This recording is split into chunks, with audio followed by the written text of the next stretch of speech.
Today brings new challenges, but AARP only sees possibilities. We're tackling the concerns of our communities and supporting the kind of change that can benefit all of us. Take on today with AARP. Learn how at aarp.org/SD.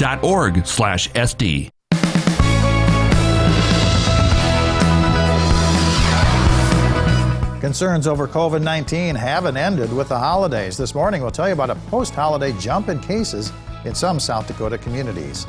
Plus, the new women's football team in South Dakota is filling out its roster. We'll tell you how team tryouts went for the Sioux Falls Pheasants. Good morning. This is KELOLAND on the go with all you need to know in news and weather as you start your weekend. We also have your boredom busters coming up. But first, our top story. Twitter has permanently banned President Trump's account Friday, citing risks of further incitement of violence. The social media platform had been under growing pressure to take further action against the president following Wednesday's deadly rioting by Trump supporters at the U.S. Capitol. While political observers say Trump will remain a force in Republican politics after he leaves office later this month, a USD International Studies professor says Trump's influence on the global stage will be greatly diminished. He has influence and pull now because he is the president of the United States.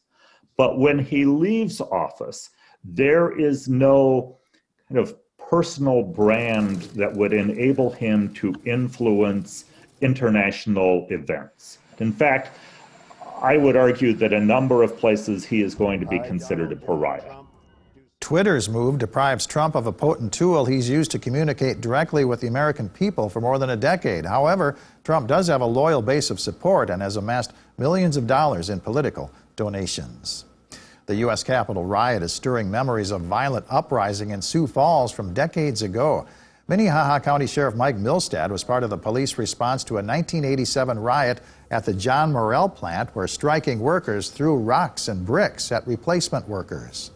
It was a tense time in our community. I stood on picket lines in uniform, face to face with people that I went to high school with, people who I fished with, people who were friends of mine.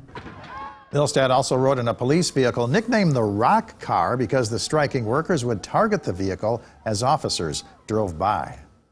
Some South Dakota communities are starting to see a rise in the number of COVID-19 cases in the aftermath of the holiday season. Monument health officials in Rapid City say South Dakota has seen a 13% increase in new COVID cases in the last week. Pennington County noticed an 18% positivity rate. Anytime you see a rise in cases, this virus spreads very straightforward manner. It's person-to-person contact at close range, in crowds, in closed spaces. And that's kind of what we saw over the New Year's Eve celebration, and probably a similar thing occurred over Christmas where folks were gathering. Monument health officials say the number of hospitalizations has been at a steady decline in the last few months. Well, a record-setting Heroes Behind the Badges blood drive wrapped up in Sioux Falls on Friday. 1,071 blood donations were made during the two-week-long event and will save more than 3,200 lives in the community. This was the 25th year of the friendly competition between Sioux Falls Police and Fire Rescue to see who could get the most donations. Sioux Falls Fire Rescue won and will donate a $700 check to the Children's Home Society, compliments of Citibank. Let's get our first look at the forecast now with the meteorologist Adam Root in the Storm Center. Good morning, Adam. Good morning, Perry, and good morning, everybody. We're off to a calm start to the weekend, but a foggy one as well, especially East River. Here's a look at Falls Park this morning, 25 with not much of a breeze to speak of, but you see that fog lingering in the distance. Visibility does drop at times below a mile in Minnehaha County and below a quarter of a mile through a majority of eastern and northern KELOLAND. We'll get to that in a moment. 20s along and east of the I-29 corridor, some upper teens even toward portions of Marshall and Worthington. 31 though, Aberdeen and Pierre. 27 in Rapid City. 29 as you head toward Faith with, again, not much of a breeze to speak of. It's a calm start to the morning, but between that and all the low-level moisture due to snow melting in the lower parts of the atmosphere, well, we have a lot of fog to deal with, especially, again, in central and eastern KELOLAND. And you can see that on our fog satellite product. The brighter the shade of orange, the thicker the fog.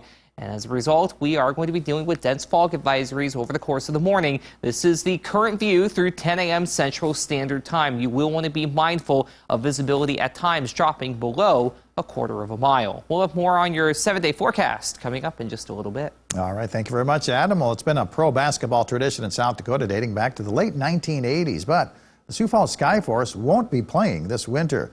The Skyforce's G League will have 17 of its 28 teams playing in Florida next month, but the Skyforce won't be one of them. Owner and president Mike Heineman says the decision was made together with the Miami Heat, the NBA team, which is the Skyforce's majority owner. He said his organization believes it's better to focus on preparing for the 2021-2022 season. The South Dakota Pheasants held their final tryouts this week in Sioux Falls. The Pheasants are the state's first ever women's professional tackle football team, joining the Women Football Alliance. The team president says they were pleased with the tryouts and have enough women now to field a team for the 2021 inaugural season. The talent that we saw last night was so astronomical. There's a lot of women that have really good talent.